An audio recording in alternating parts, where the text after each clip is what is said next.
everyone. Welcome back to N.Cast. Actually, it's N.Cast Plus. So, it's just me. And I have a topic to actually talk about today. Before I get into that topic, let's talk about what's going on. Obviously, the elephant in the room is the coronavirus. At least in my area, we're under a stay in order act. And I don't know if it's an act, but it's a stay in order rule where we cannot go out unless it's for essential business or we're permitted to work. Otherwise, it's stay your ass home. Which kind of makes sense because the cases in my area just keeps going up more and more and more and more. My area is in the DMV, DC, Maryland, Virginia area, and it's getting kind of scary out here. But besides the point, we're going to try to keep it positive, prayers out to people's families who are getting affected with the coronavirus. I know it's going through hard times and stuff like that. Hopefully you guys are trying to be safe, clean, wash your hands, keep social distance going on, be conscious of that. It's not just about you, it's about the other people around you that can be affected by it. What's going on? So what's today's topic about? Today's topic is going to be about the Torus. So what is the Torus? I have notes right here because I want to be kind of accurate on today's topic. I did some research behind it, but at the same time, I don't want to give misinformation or go off on a tangent. So if I'm looking down over here, it's because I'm looking at my notes.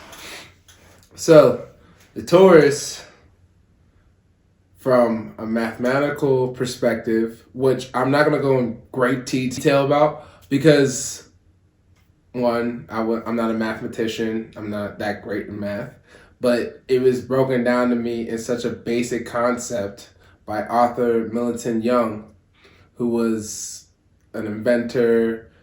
He did a theory basis on reflective universes.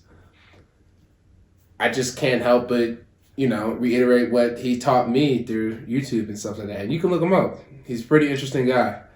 But anyways, what he explained to me through YouTube and his theory that's all over the internet, his theoretical paper, is the Torus is basically I'll put it in the video. It's like a shape, like an apple shape radius circumference, right? And the formula behind it is 2 pi to second power radius to third power, right?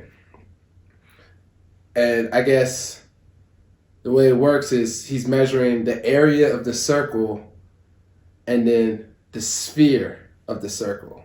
That's how the equation comes together.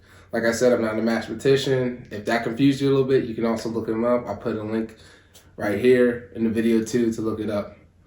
And to back up his theory, he followed up with Einstein and Edmonton's theory behind the hypersphere, which I found very interesting. And it was just something that you just could dive more deep into it. It may be a tiny bit of a rabbit hole, so it might be a little bit time consuming if you're that interested into it.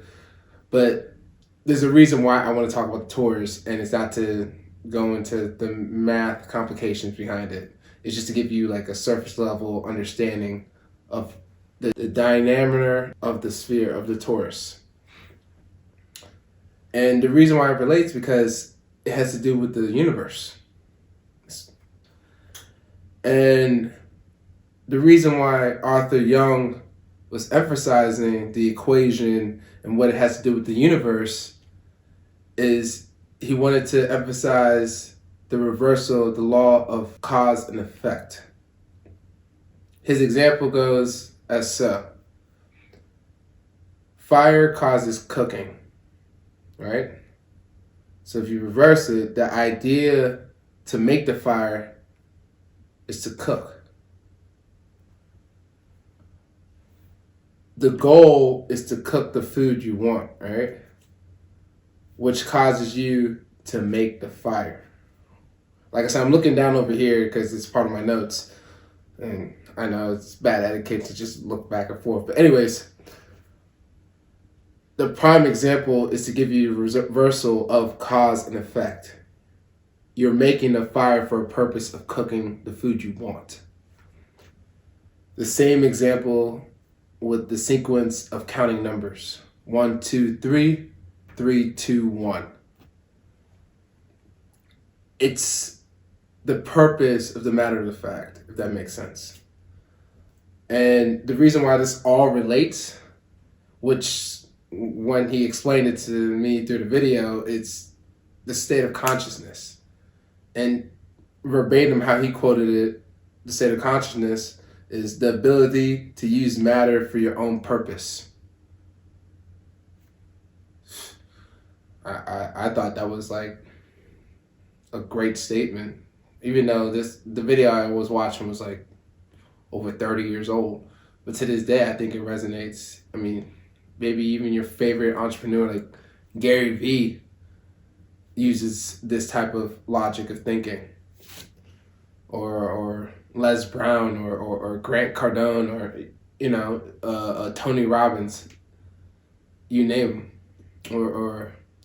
But a lot of entrepreneurs use it. Mark Cuban. It's the concept of reverse engineering. In the Torus, I put it right here. In the Torus, there's an area at the bottom of the Torus where it's sucking back in to the sphere.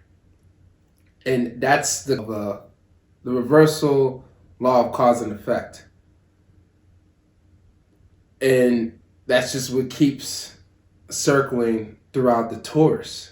And it's just such a great concept because it's like when you reverse engineer how our life works through either the environment, through the government, through art, through spiritual being, through health, it all connects. And I'm not trying to sound delusional. There's actual facts behind this. You ain't got to just listen to my podcast about it. You can do your own research.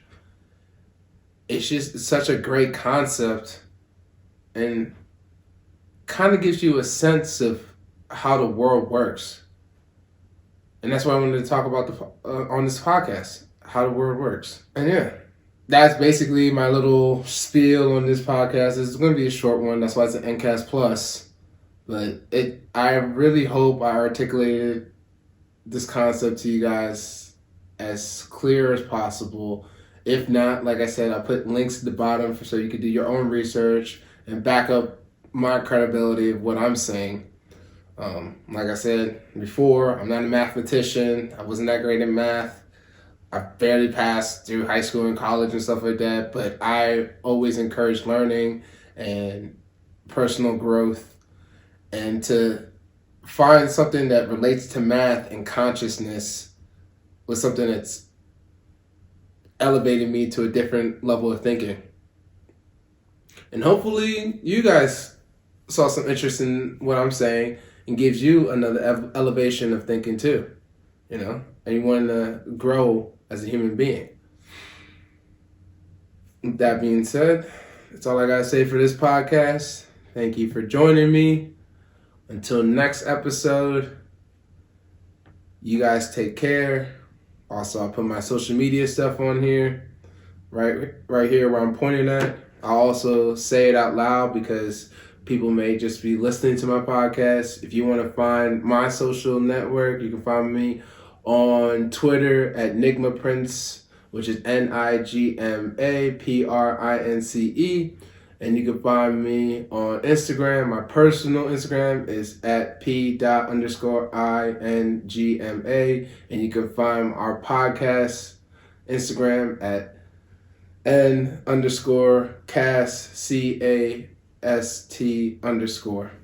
And then you can also email us.